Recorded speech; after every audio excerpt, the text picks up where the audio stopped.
You're listening to The Kylo Show, the podcast where we talk about how to keep your love on no matter what and why whole healthy families are going to save the world.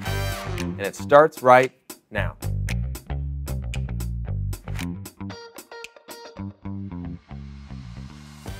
Hello, everybody, and welcome to The Kylo Show. We're back. We're back for more. Having fun. I was actually reading some of the reviews this morning. What? It could be either a good thing or a bad thing, I Oh. swear, diving into reviews. Where was that? I was just on the podcast app and on my iPhone. Oh. And, they were really fun to hear about. People are, they call in. Everyone calls in, gives us, questions and usually thanks us at that point, which is great. But I just thought, to leave a review, how nice. Because everyone wants to complain about how awful something is. They don't always like to share how great something is. Yeah. And there's a bunch of really nice comments. That's awesome. Which I thought, I'm glad I did that. Instead of, this is a horrible idea. I'm going to have to do that. That is cool. So thank you, everybody, for leaving reviews, yes. Even though you're not upset. Yes, I know. Yay. Positive reviews. We have nearly 5 stars and a couple hundred reviews, so that's great. Boom. And a lot of it was, people that have read Keep Your Love On for years and they love it, or followed all of your stuff and books for years and years. And just then our dynamic as father and daughter and how fun that is to watch. Yeah. So I thought, those are all really great comments, fun to hear, the difference between the two of us in some areas, which is fun because I spent a long time trying to be you. So glad that you're not me. I'm so glad too. You look funny with a goatee. Yeah. And half covered in white now, the dipped effect. Oh, it's going. It's going. We found it's like video. the sun going down in Hawaii. You're like, oh no, oh bye. Ben, I think Bethel on their Instagram posted an old clip of you. Yes. And he showed me. I thought, wow, that's funny. I forgot how dark my dad's hair was. Yeah. Because it happens gradually. It's true. It's true. But I have someone referred to it as I think tinsel. My tinsel's coming in. Tinsel, yeah. You can't see it from this far away, so let's not do too many zoom-ins. Yeah, you've got a long way to go. Yeah. Yeah. Oh, well. Yeah, so those are random thoughts I had this morning, but I thought it was fun, and thanks again for jumping on there and giving us a rating, and I love that it's been helpful. Mm-hmm. That's probably what makes it worth doing, is that it's helpful. I know, and the however many downloads a week is just super encouraging. Yeah. There's a lot. That's a lot. There's a lot, and it just keeps growing. So it's awesome. Yeah, it's super fun. So tell somebody. Yes, keep telling somebody. And call in and leave your questions on SpeakPipe and your testimonies and all those things. Keep leaving reviews, nice ones, good ones. Yes, thank you. Keep your love on while you communicate. That's it. But be powerful and all of that. That's funny. Yeah. Well, we're going to keep going with kind of the parenting topic that we had started last week, which, you're still a parent, obviously. Well, it just looks very different than it used to. It's a lot different. The world's a lot different too, which is crazy. But and I think it's always going to be like that, though. Every generation is going to have its new level of growth that the world develops and that the world changes. So I don't know that there's little pieces I can keep bringing in, probably core elements of who we are. That doesn't change. Yeah, well, there are just certain ways that relationships work, and then all the rest. Yeah, and all the rest are this is how it doesn't work. And I think that every culture, civilization, religious structure, political structure, all those things, they impact the dynamic of people trying to find the way that it does work and apply it there. And so, you move through being single to being married to having children to having children that can do stuff for themselves.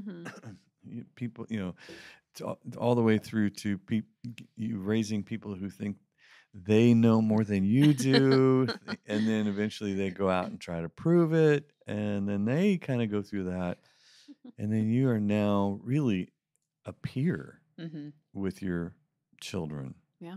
And hopefully you've done a good job and they still want to come around. Yeah.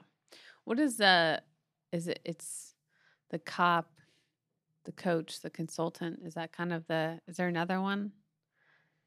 Kind of the breakdown of the levels or age range that you're at.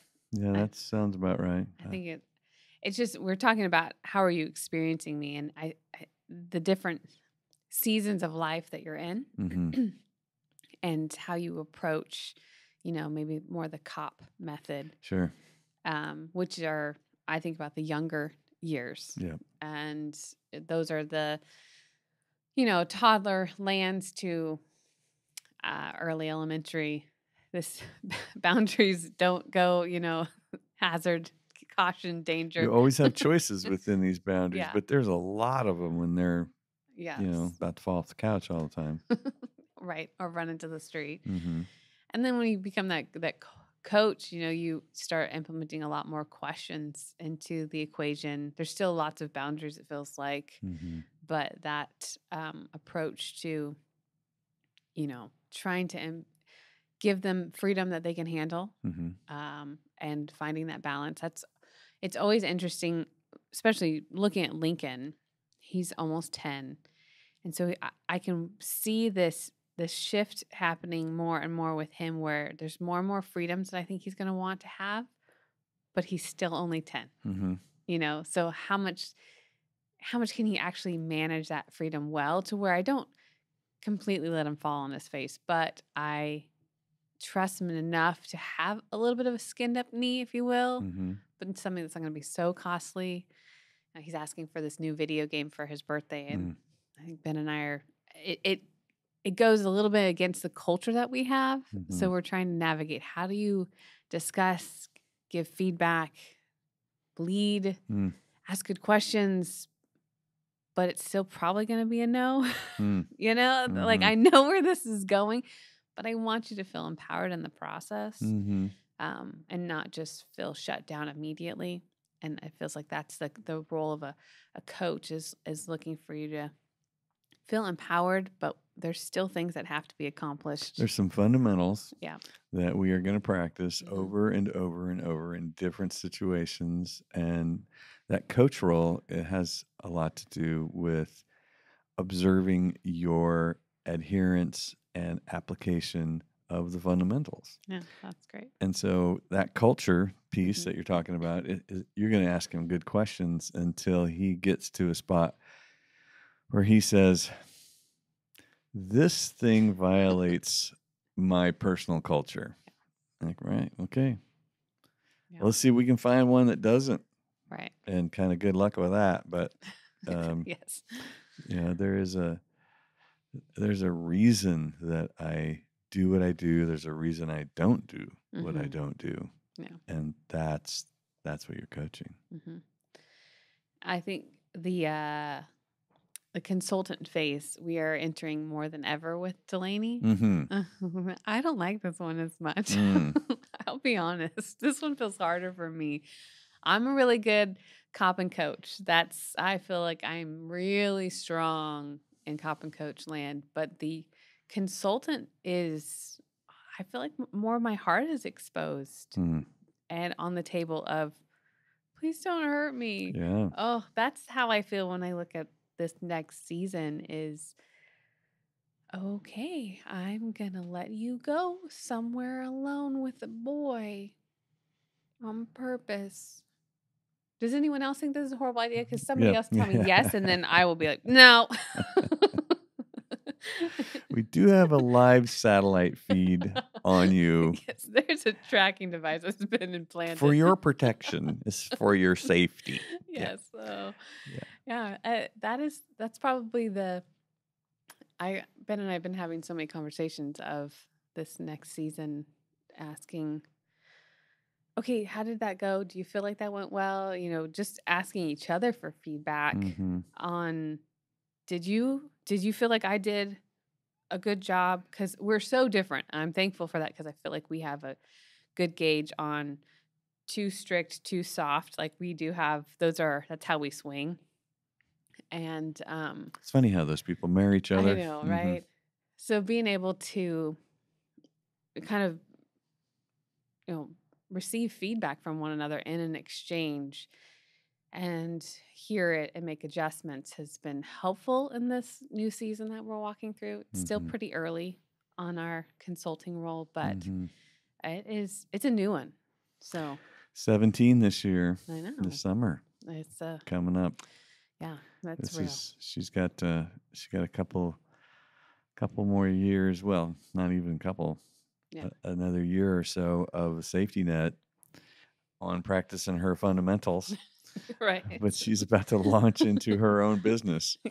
You're like, oh my gosh, you're running your own business. Yeah, that's what's happening. Yeah. So when I think about how are you experiencing me, I like to I think about those different seasons that we're walking in, because those kind of display the different exchanges we're going to be having with our kids. Totally. And even I love the question when parents ask me, they hear about our culture creed and stuff like that, and doing culture on purpose, all that stuff, and they have kids that are 2 and 4. Like, okay, what do I need to do to shape my culture right now? And they're thinking about when they're 20. I love it. It's great. Way to be ahead of the game and get in there. But most of the time, I'm telling them, your role right here is establishing great connection and healthy boundaries. I said, that is probably the 2 most powerful things you can do in the land of a cop and experiencing one another. And a powerful child. Yeah. That child has got to assume responsibility for themselves. As quickly you can introduce that, you're asking that child to make a decision. Yeah. Make a decision. Here's your choices. And that's how you end up with a responsible person, is that they're powerful. Yeah. And they realize, oh my gosh, there's a direct correlation between the choices I make and the quality I live in. Like, right. This serious responsibility. Yeah. I think of the boundaries, I guess, encompassing in my mind is all of the choices, all of those elements that you just laid out. Because if I have a powerful 4-year-old and when I'm not doing very well and I use, maybe my more aggressive approach and communication style. More aggressive cop. Yep. A powerful child's able to say, that doesn't feel good, mommy. And that is hard feedback, but it's very valuable feedback because I get to create a safe place. Yeah. And that's the only way you're going to get that kind of feedback, is creating a safe place, or a super aggressive toddler. Yes. Who's going to say, hey, I got something of yours. I'd like to give it back. Yes. I think about all the times that Delaney rolled her eyes at me, and I really wanted to pin that on somebody else from preschool. But I had to own that. I had to own that. I had to own the sassy little approach and talk. This is the really the window of how your toddler participates with you consistently. Probably communicates a lot of how you participate with them consistently. That it's like looking in a mirror. Yeah, and I like to talk about how all disrespect isn't necessarily loud. It's not always just aggressive. It can be that passive aggressive, hidden. Hiding your toddler, hiding things. There's disrespect grows. If you've got disrespect that has been planted in your home, it's gonna find its way out and manifesting in different ways. So yeah, and even a passive communicator has a lack of respect for themselves. So there's disrespect. It's kind of most kids get away with being disrespectful to themselves. Yeah. and because the parent is not triggered. Mm-hmm. It's the aggressive communicator that really gets the that wins the yeah, awards for looking the craziest. yeah, and drawing the parent into the crazy with hitting the red panic button. Yeah. And the passive aggressive is probably what most families kind of bubble under, like, oh gosh, I don't want to fight with you right now, but I do want to pop you with a towel. Yeah. So let me slide some aggression out into this conversation, but make it seem like I saw what I was doing. Like I didn't. Yeah. No, I didn't. I didn't say you were the worst mom in the world. I said a lot of kids have to deal with the worst parents in the world, and then I walked away. And I left you. I wasn't talking about you. I can't believe you're thinking that's what I meant. Mm-hmm. I'm glad you got your attitude under control, Mom, as I walk away. Yeah. Like these are jabs, and they will just light fireworks in the house. Yeah. When we don't address it. Mm-hmm. I remember growing up, and we had, I don't know why I remember this story, but we lived in that cul-de-sac in Mount Shasta. Mm-hmm. And that one house on the corner where it was mostly boys, and they were wild, banshee boys. Every time we would go over there and be in their house, I just remember the exchange between the boys and the mom. And how one was super aggressive, disrespectful. The other one was more of that passive aggressive. But Dad was super aggressive and belittling. And it just kind of displays the culture that you're setting in your family is, what's on the surface. How does everyone get to communicate with each other? What are our styles? What is the culture that we want to protect, that we're participating in, and how this translates to our children? And nobody gets to give real feedback, because the only feedback that's given in that dynamic that I saw as a kid was loud and hurtful. It wasn't necessarily, it was probably the exchange was a parent was frustrated and they needed the child to change or adjust. But the way it was delivered was with aggression or shame rather than how I'm experiencing you, how I want to feel, and wanting to stay connected. I remember that family. They had that super strict cop was the dad, but he was gone like 8-9 days at a time. Then he would come home, and Mom was more like the consultant to the elementary age kids, and so she was trying to compensate. And then when he would come home and there would be any disrespect or disobedience, he is landing in the middle of these guys, and the mom is feeling bad and, watching this. And then he would leave and she would super compensate for it. And the kids had no respect for Mom. And so it was this dynamic that you watch get worse the more disrespectful the kids got. And that's culture. Yeah. But it's culture that's playing out between Mom and Dad, and then the kids go, "There's an opening. Let's go for it." That's true. Yeah. So if you don't want that kind of culture and feedback in your culture, a more productive way is really to, I guess, identify the cop, coach, consultant land that you're in, and then making the correct adjustments to what kind of questions you might ask a toddler versus a 10-year-old versus a 17-year-old. Yeah. Those are different. Those require different things, that different dialogue, different engagement. I think the one thing when I think about feedback is I have to be willing to listen and communicate. I can't just pick one. You've got to be able to do both things, that you're trying to hear, what's going on, listen to understand, which is, it is hard. It is. It's hard to do that. It's hard to listen to someone immature Try communicate, Yeah. like this is really important or this is really the right thing to do. But it's super valuable for you to practice listening through what you clearly disagree with and or think is dangerous. And you just keep your attention to what they're trying to say, help them say it. And then with good questions, you eventually get them to see, oh, this is a bad idea. Yeah. Or I guess I don't want that as bad as I was acting. Or no. Yeah.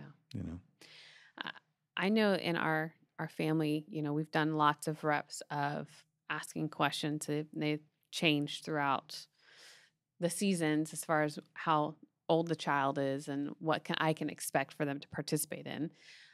One question I don't think has ever changed that we've asked since all the kids being toddlers is, what do you need from me? That is probably the most consistent question that they've heard throughout all the ages. And even I remember looking at Delaney, honey, what do you need? What do you need from mommy? Do you need me to give you a hug? Do you need some food? I mean, and that has become a staple in our family for welcoming feedback and really a great way to communicate. I value what is going on in our relationship enough to ask this question. I don't like this tension. I want to resolve it. We both have needs. They're valuable. How can we find a solution? And so that question, what is it that you need? You have to have that heart going on. And you have to be able to lean into that. But that's one of probably the best questions that we've got. And I remember when Addie she was struggling. She got in trouble about something. You guys were working it out. But the thing I remember is when she said to you guys, Mom, Dad, what do you need from me? Like, that's culture. When it shows up in the children, it's culture. When it's just the parents read a new book or listened to a podcast or whatever, and they're trying some new stuff on there, that's more faddish. It's more like, let's try something on our kids, see if it works. But when the kids play it back to you and they say, what do you need from me? Boom.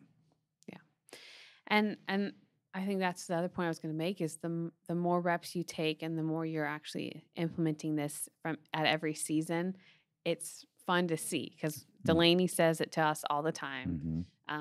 This is what I'm thinking. This is my idea, and I'm the consultant more than ever. And she goes, what do you need? And sometimes I've said, I don't know yet. I don't know what I need yet. Let me think about it. And there's enough trust that she doesn't walk away feeling deflated or that it's an immediate no. It's trusting that I'm going to go do a good job of figuring out what I need to protect this relationship and hear her needs as well as ours. So that part's super fun. The fact that we're chasing after family culture and doing it on purpose and knowing that so much of this for us, which we'll talk about in the next episode, but that it starts with your marriage. It starts with your connection in your marriage. And from that level of how you communicate, how you connect, what you steward there, so much has influenced our family culture. Absolutely. And, that's probably one of the biggest things that we love to focus on. And I mean, we don't have necessarily a marriage ministry here at Loving on Purpose, but we do have a fun event that's coming up that's going to be in San Diego. So if you live in Southern California or maybe California or Arizona or New Mexico or Nevada or Oregon or Washington, I guess those are all pretty close, or New York, you could come all the way from New York if you want to. But we have an event happening in San Diego on May 20th. That's when it starts. It's a day and a half, and it's going to be you and me and Mom and Ben are all going to be talking about marriage for a day and a half. So if you're interested in joining us for that, really just growing in your marriage and shaping a family culture that you want, this is probably a great place to do that and invest in.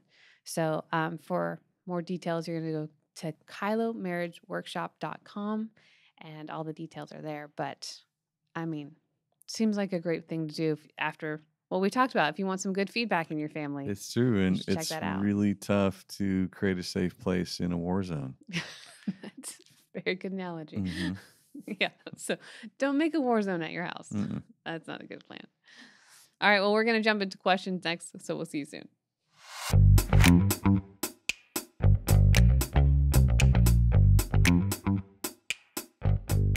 All right. Well, we're going to jump into our questions, which if you have a question, you can always go to thekyloshow.com and submit a question or a testimony. Those are always fun for us to hear, and they help us out here on the show. So you should do that. Awesome. All right. Our first question comes to us today from Elizabeth. Hi, Danny and Brittney. This is Elizabeth, and I have a question about unsolicited advice, especially with in-laws. My husband and I have been married for 20 years. We have very few regrets about the decisions we've made. By the grace of God, the Lord has helped us, and we seek wisdom and counsel and try to, make biblical decisions. But anyway, we have a certain in-law that always seems to give us a lot of unsolicited advice, and it puts a strain on her relationships, and particularly with her in-law. It seems maybe, I don't know. So she seems to be able to receive feedback better from my husband. I try to let him deal with it because obviously, that's obvious. That's how it usually works. But what do I do if it just seems like if there's any boundary of feedback, she is offended. And so I'm not sure how to handle it. I want to keep my love on. I want to honor and love her. I would love your feedback. Thank you for all that you guys do. Those are interesting, challenging. Yep. Different personalities, different needs, different styles, different cultures, all of that. Different expectations, different skills, different experience. There's just so many differences between us humans. And then we jam them together in family, shake real hard, and try to figure out if they mix. Why when they don't, we try to figure it out. Yeah, that's a tough one. I would be asking myself, what am I afraid of with this feedback? Because I'm guessing that if I'm listening and I'm nodding my head and I'm saying thank you for your feedback, or thank you for that, or that's something I hadn't considered, or whatever. I mean, if I'm just, I'm open, my eyebrows are up, I'm my body language is communicating. I'm open. Yep. My body language is open, and I'm listening. I think that may supply about at least half of what the in-law needs, which is to feel heard, to feel valued. It's when I'm, kind of that 15-year-old, that doesn't want to be told anything. If I kick into that mode, most parental figures have had some experience with that, and they have half sticks of dynamite that they are more than willing to, light again and to get through to you.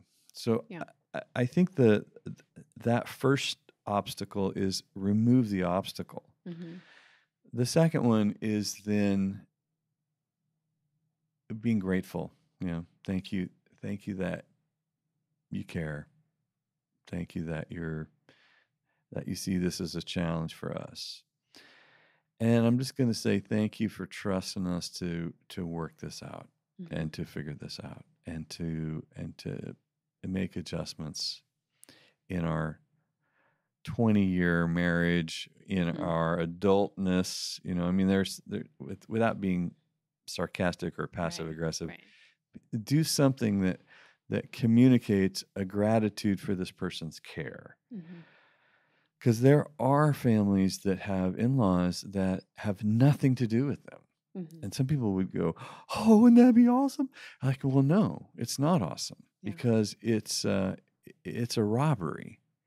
And so, you lose the input, you lose the energy and strength of family when people don't participate or they under participate. So there's always some issue that you're dealing with.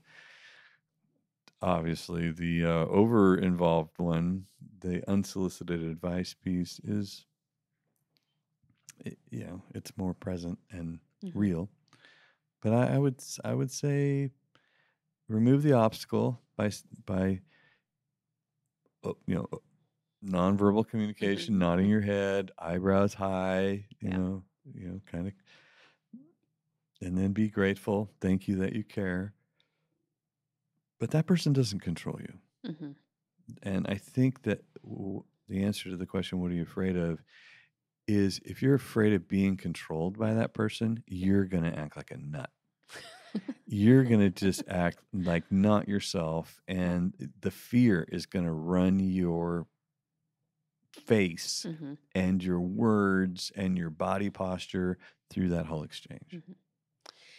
I think of the Kylo 5. That's what I'd be. That's your checklist for, family barbecue when you're headed in. Be listening to the show or get those Kylo 5 out on your phone, and that's your game plan. Is staying powerful. It's not letting the fear of being controlled by somebody, and that you're leaning in for good communication. You want to protect this connection because you don't want to have no relationship. You want to be respectful of the boundaries. I mean, you are chasing after, this is my goal. So if you make the goal going into your, hangout space, whatever it looks like, to walk out where you have accomplished the Kylo 5, you're going to feel successful rather than preparing your heart for battle. If that's how you enter in, you will be exhausted and probably not really satisfied because you prepared for battle, which means you came on the defense ready to fight. So I would be leaning into the Kylo 5 as just a guideline of helping you stay powerful and equipped and keeping your love on, which is what I would suggest. Love it. So all good stuff. Thanks, Elizabeth. All right, our next question comes to us today from Heather. Hi there. I've been dating someone for about 11 months now, and we're thinking seriously about a long-term future together. However, he gets really anxious about the fact that I've got quite a lot of male friends, and particularly if I meet up with them one-on-one. I work in the construction industry. I'm really into my sport, so I do connect with quite a lot of guys, and I've got some really long-standing male friendships who have been a real blessing to me in life. However, my closest friends are girls, and that's who I really do the deep heart stuff with. I have been really intentional about introducing my boyfriend to my friendships, both male and female. I wouldn't want anything to be secretive or hidden, and would really just like our lives to come together. I don't want him to be anxious about my male friendships, but it seems to be a bit of a trigger at the moment. Equally, I really value those friendships, and I feel uncomfortable about letting go of them for the sake of someone else. That doesn't sit comfortably with me. So any advice, really welcomed. Thank you. Love the accent.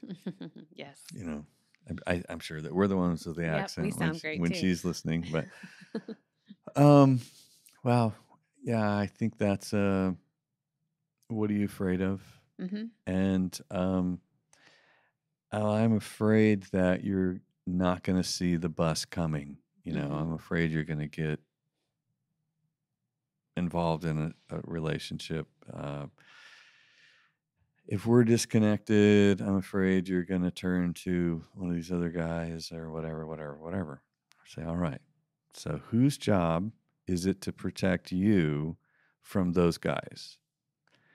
Is it your job or is it my job? Because if it's your job, you're going to have to control me. And guess how excited I am about being controlled by my husband? I'm not excited at all. So this is where the vulnerability of trust comes in. Yeah. And you're going to have to truth me. Mm-hmm. You're going to tell me, like, that guy scares me. Mm-hmm. And that dynamic that you're involved in your work situation scares me. And I need to feel protected from what's going on over there. Mm-hmm. And this is going to be two powerful people working together to meet the needs of each other and the needs of the situation. That's honor. That's really how you practice a culture of honor. When I think it's my job to protect me from your unsupervised time. Yeah. This is what happens to parents. Parents go nuts with, I think it's my job to protect me from you and your lack of respect or value for our connection. So this is, back to, you want to make sure you got powerful kids, but it's also, you're thinking about moving this towards marriage. Well, the success or failure of working this out right here is going to broadcast loudly what the culture of your marriage is going to be like. Yeah. Ben and I have walked through a few seasons, married and not married, where he's a very kind, responsible, respectful young man in our early years of marriage and before we were teenagers. And so the experience that he gave off was, I'm a safe place to process, to comfort, to just be available to. I mean, that he's a good guy. So there were a few young ladies I can think about that most of the time were coming off of a hard season, hard breakup, or just really struggling with some truth in their lives. And Ben landed up in front of them, and I would just look at him and go, that one's real scary for me. Like, I don't mind you hanging out in a group setting. That doesn't bug me. But you driving them home alone late at night after the revival session, and they just wept and had this emotional encounter with the Lord, and you guys all did that together. Yeah, that kind of makes me terrified. And I remember him and I having to process through, it wasn't every female. It was just certain ones. There was a little check going on in my heart. And most of the time that check was valid. And there was a few other seasons when we were married, and there's he was a youth pastor, so they had lots of young interns, and I don't know why there was more girls for this season than guys. And there was one intern, I was like, she's struggling, and I don't want you to be part of the struggle. So how can I feel safe? And he went to work on figuring out what he needed to do. And it wasn't like he went to her and says, okay, my wife's afraid of you. And she thinks, talk to you. Yeah, none of that happened. Yeah. It was all an exchange between the two of us. And he did an excellent job of helping me feel safe. Again, it wasn't every female. There were just little moments, but he was welcome to the feedback because he cared about our relationship. He wanted to protect that. And I wasn't saying it to every person that I felt was more attractive than me or anything because I had insecurities. It was that these were just things going on that I felt like I wanted to be honest with you. And couples are going to have to figure out, are you going to create two powerful people or are you going to take turns being each other's parent? Yeah. And that's a terrible experience when you, as a an adult feel parented by someone your age. Yeah. Like, it's bad enough to have your parents do it when you're an adult, but to have, this person that you're married to do it, it creates a dynamic where I'm going to protect myself by controlling you instead of I need to feel something in this situation. Yeah. And there's adjustment and there's growth. And it is very empowering to say that to the other person, because the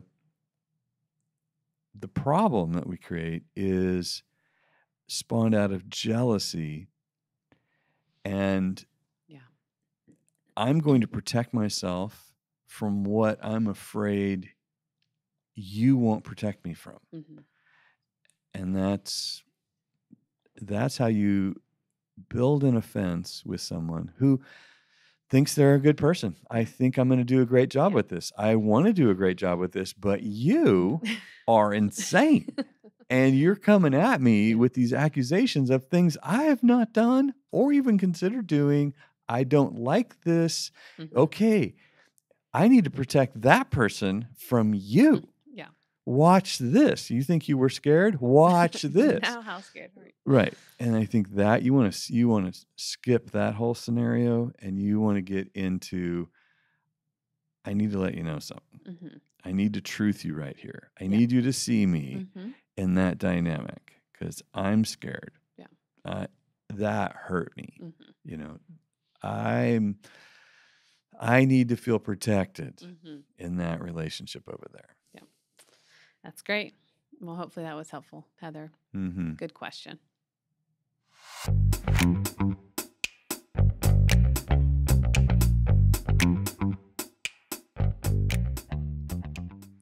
All right. Today's testimony comes to us from Holly. Hello, my name is Holly. And I've struggled for so long with building connections, communicating, and boundaries. But after doing the Keeping Your Love On series, my life has been changed. I wish I would have had these tools years ago. What Kylo has shown me is how important it is in building connections, and how I can do that in knowing and understanding the 5 love languages, and how important they are to cultivate my relationships with my children and my family. Also, that having effective communication is important, and that I cannot control the other person, but I can only control my actions and life. In my life, I have always tried to change people into what I want them to be. This reminds me of Danny Silk's statement about intimacy. He says, "Into me, you see." That is so powerful. We are opening ourselves up to possibly be hurt, and for them to see us in a way they may have never seen before, and with no judgments. And lastly, setting healthy boundaries. God says in his word in Matthew 5:37, a simple yes or no will suffice. Anything beyond this springs from a deceiver. This to me will help me to love and honor others, and for them to do the same in return. So I thank you so much for keeping your love on. That's great. There we go. Sounds like one life change that has a ripple effect. Yeah. Transforming so many lives. I love, I'm making a big assumption, but it sounds like she has probably adult children at this point. And, she's really leaning into, I want to change the legacy for my family, and meeting with adult children that still feel controlled by their parents, or meeting with the parents of adult children feeling sad that they don't have a connection. Hearing testimonies that say, I found it, may have been later in the game, but I made changes and I'm connected.